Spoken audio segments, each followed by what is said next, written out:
Hey everyone, Manero here, and in this video, I'm going to reveal what my art challenge and Procreate freebies for the month of April are going to be about. So let's jump right into it.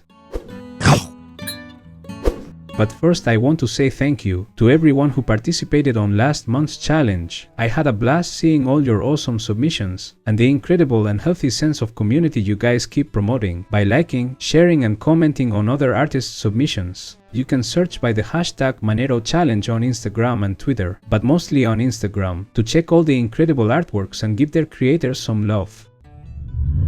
If you don't know what my challenge of the month is, basically I provide you with a free and exclusive Procreate brush every month, a color palette, and an art prompt. The challenge is to draw or paint something based on the prompt, using only the brush and the color palette provided. To join the fun, you can post your art on social media using the hashtags Manero brushes and Manero challenge, and feel free to include this image in your post. I will be sharing your awesome creations with my audience. You can find the link to download these freebies in the description below.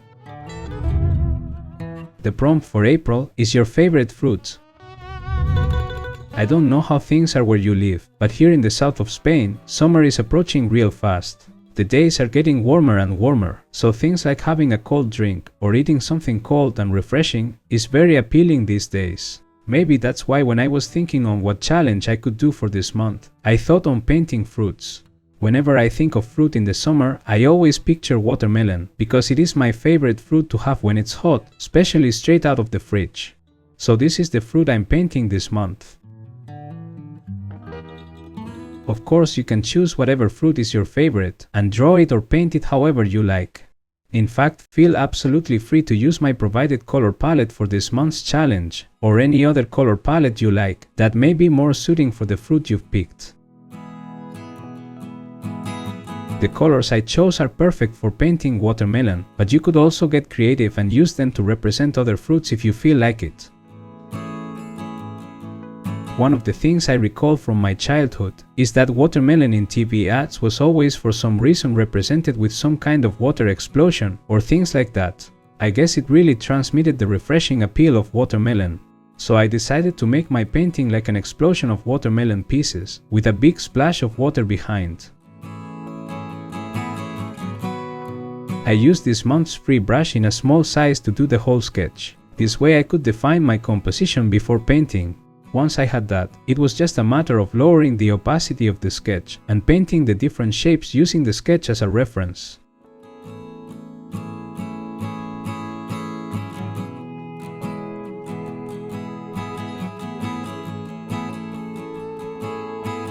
I painted the big splash of water behind the watermelon pieces on a layer below so that I could work with these two things separated to make the rendering process easier.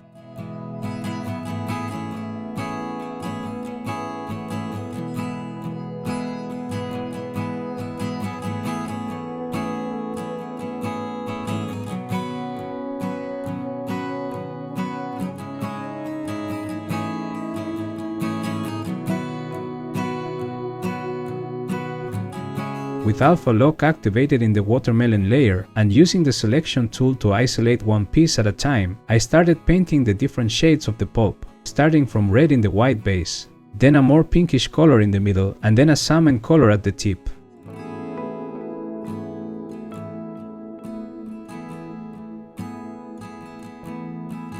I also painted some of the small pieces darker to give the impression that they are further away, creating the illusion of depth. I then painted the sides of the watermelon pieces, using the red and dark purple colors available in this month's color palette.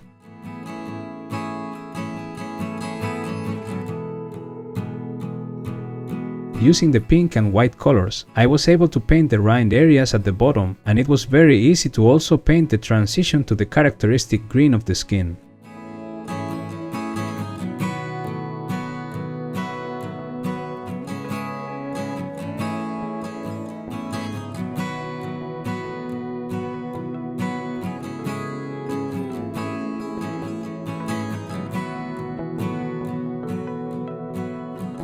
At this point I hid the sketch, since I felt like I didn't need it moving forward. Then I painted the edges of the pulp lighter.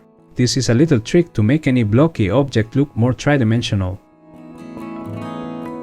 I also used the dark purple from the color palette with 50% opacity to paint the sides of the rind and the skin a little darker.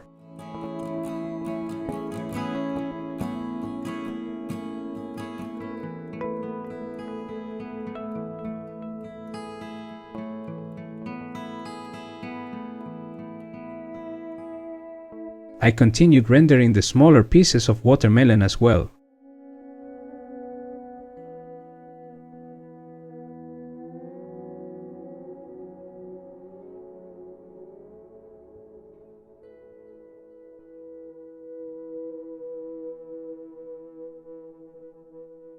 Then I focused on rendering the water using the two shades of blue in the color palette, a little bit of purple with lower opacity for some shadows, and also white for the highlights.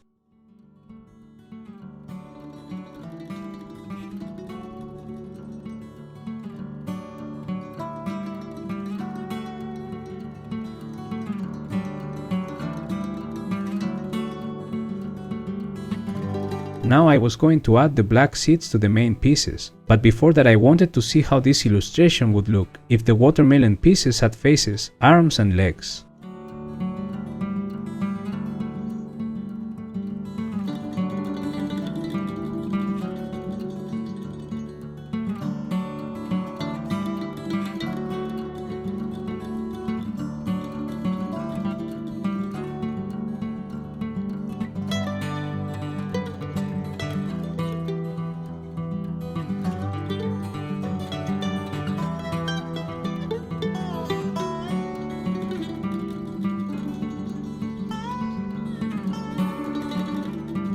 I found the concept really funny, so I kept pushing the idea, and I'm glad I did, since I think the illustration turned out really cute.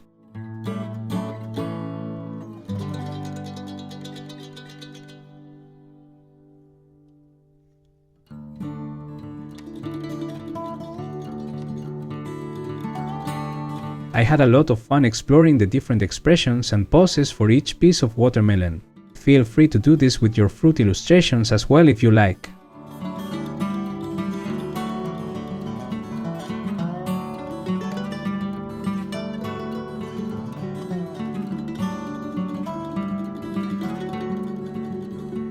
To finish things up, I finally painted the actual seeds in the characters, and I also decided to add a few of those floating in the air along the explosion to make things look more dynamic.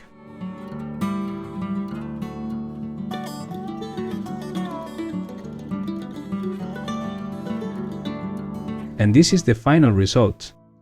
I really hope you liked this video and that you decide to join the fun. I can't wait to see what you guys will create this month. Of course, if you have any questions after watching this video, feel free to ask in the comments. Don't forget to subscribe for more art related videos and give me a thumbs up. Also, make sure to check out my Gumroad page where you will find the challenge of the month freebies and many other brush sets for Procreate that I have available. I'm sure something will suit your artistic needs. All the links are in the description below. Okay, thank you for watching. See you next time.